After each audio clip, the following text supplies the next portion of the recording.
thank you. And we present our last speaker is Ms. Lourdes Spossito. She's a lawyer, a graduate in canon law, and she's studying a master in international affairs. She has experience in different areas of the Catholic Church, having worked in cause of saints and in marital annulment. In the last years, she has worked as a private assistant of the Bishop President of the Argentine Catholic University and is completing a Vatican Fellow program at the Pontifical Commission for Latin America. So, thank you.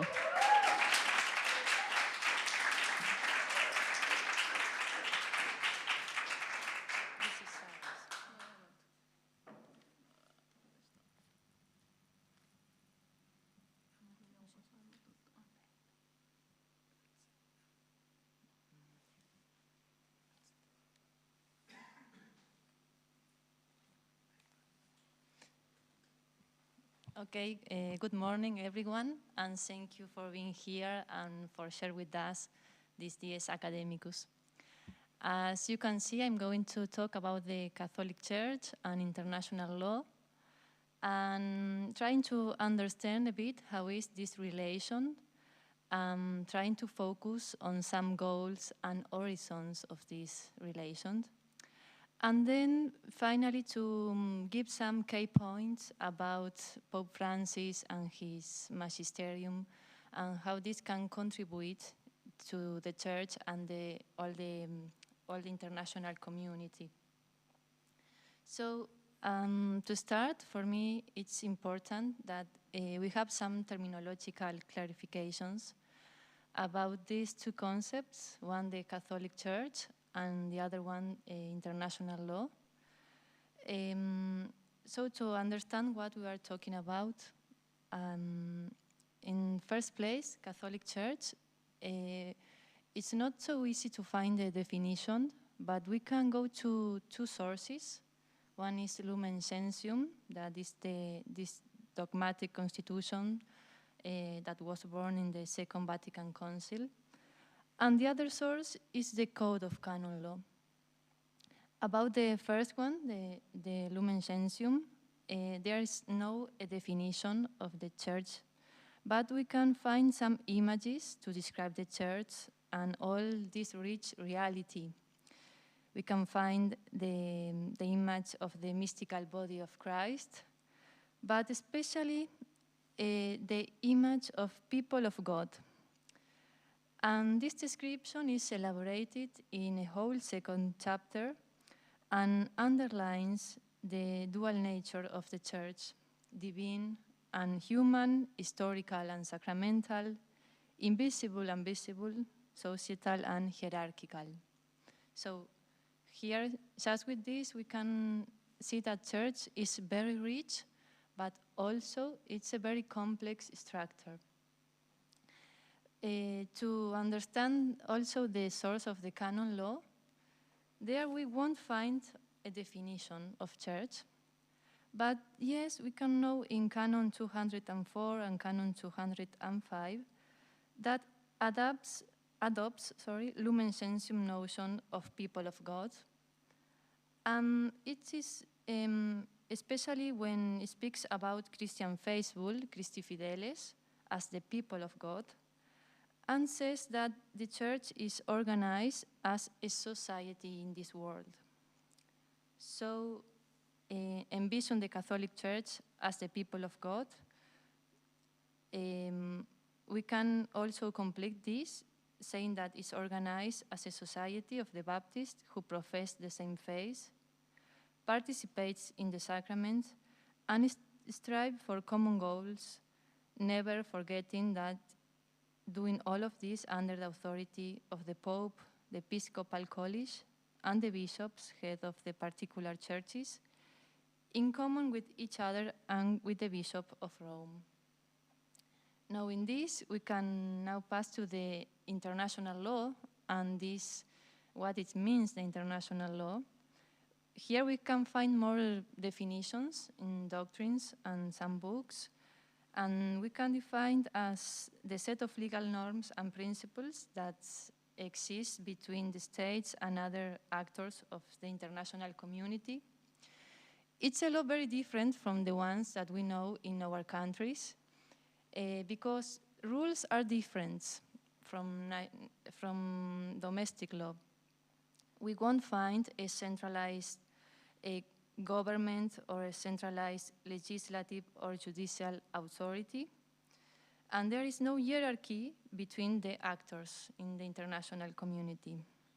Rather, it is based on agreements, treaties, customs, and general principles accepted by the international community. Taking note of this, we can make a first question that, so how does the Catholic Church relate to the international community? And the answer is that the Catholic Church relates by itself to the community because it enjoys of international legal personality, including the rights of legation and treaty making, referred to us as concordats.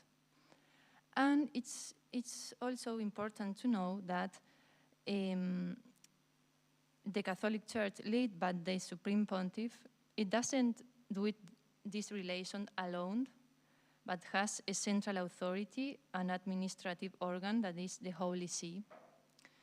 So the subject of international law is the Catholic Church, and the Holy See acts as its representative. So that, for example, some weeks ago, Cardinal Pietro Parolin was at the G20, and when he speaks, he says his names and the Holy See, because he represents the Church through the Holy See. So in this work and in this relation in the international community, historically there has been a principal goal that was the faith and its propagation, and the realization of human faith and values. And in this relationship with the states, the Church has values democracy, but engaged in dialogue and collaboration with a wide range of political regimes, including those currently in power, such as liberal democracies, popular democracies, authoritarian regimes, or even dictatorships. Relations is one concept as a cornerstone of international order and peace, because as also how our friend Karina said today, bridges cannot be built among people while forgetting God. And in this dialogue with the international community, the papal diplomacy dialogues with all. This is, and because of this, is increasingly universal, because we can see a transition on the focus from the Baptists to speak with all the humanity. In this relation, we can find for today, for these times, the words of Pope Francis. We have some of his documents, Evangelii Gaudium, Fratelli Tutti, Laudato Si, Laudato Deum, that this was the last one. And I don't have enough time to explain all of it, you know, but yes, I would like to make a point in two questions about Fratelli Tutti and Laudato Si. Because about Fratelli Tutti, I think we should ask what space and consideration does fraternity find in international relations? And about Fratelli Tutti, perhaps the question is, what does integral ecology mean for the international community at this time and space of humanity? In both questions, I can find a similar answer. That is to go beyond the words. I mean, goes beyond treating fraternity as just a tool or an aspiration, because it means a culture of fraternity to be applied to the international relations, where each person can become a ferment for change through their daily lifestyle. And taking account integral ecology, that is a word that is not just the environmental dimension, it's also trying to go beyond of this and trying to understand that integral ecology must prioritize the human person and promote a culture of care supported by pedagogy, addressing the mind, heart, and hands of each person. So I can see these two parts of going beyond and trying to find the answers from above, from the community, from the territory. There is a lot of much points that I could say about Pope Francis and his Magisterium, but I consider especially these four. I think this a prophetic voice calling for awareness, for consciousness, and in the relations between the international community is always and constant trying to appeal for cooperation and peace, trying to fighting poverty to promote peace. It's a persistent call for dialogue, social, political, and relations, because there is a deep relationship between religion and rights. Religious cultures shape individual and collective behavior, decisively influencing the dissemination or lack of legal concepts and consequently human rights themselves. I would like to finish with this because at the start of the year, the Pope has a meeting with the members of the diplomatic corps accredited to the Holy See. And this year in January, he said that perhaps today, more than ever, we need a jubilee amid so much suffering, which causes despair not only in those directly affected, but across our societies, amid our youth who often feel powerless and frustrated instead of dreaming of a better future, and amid looming clouds that seems to hang over the world rather than retreating, the Jubilee proclaims that God never abandons his people and always keeps the doors of his kingdom opened. And I think that here we have a key point of the Church and the international law, because there he speaks to the states, to all the actors of the international community, and to all of us also, as believers. And there is the key that never abandon the people and always have the doors open. And this is the way to try to find the peace, the cooperation, and the justice in this international and global world. So thank you. This is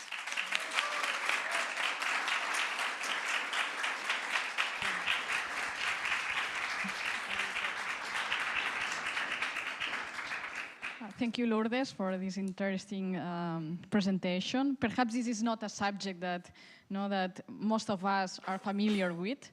So thank you for bringing it closer to us with such clarity. Feel free again if someone wants to do some questions. Don't know. Yeah, there.